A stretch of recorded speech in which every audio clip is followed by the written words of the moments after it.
శ్రావణ మాసంలో వచ్చేటటువంటి పౌర్ణమి ముందు శుక్రవారం వరలక్ష్మీ వ్రతం.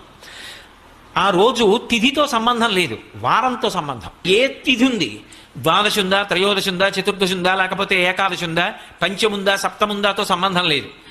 చివరికి వచ్చేస్తుంటుంది శుక్లపక్షం.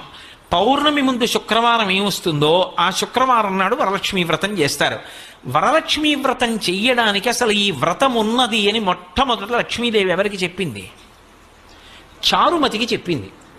తెల్లవారు లేస్తే మనం కథ చదువుతాం. చారుమతి ఆ మాటకు అర్థం ఏమిటి? నిజానికి అద్భుతమైనటువంటి పేరు, ఆడపిల్లలకి పెట్టడానికి పరమయోగ్యమైనటువంటి పేరు చారుమతి. ఎంత చక్కటి పేరు! చారు అంటే సత్, మంచి అని, చాలా చక్కటి ఆలోచన కలిగినది, విశాల బుద్ధి కలిగినది. మతి బుద్ధి, మంచి బుద్ధి కలిగిన పిల్ల.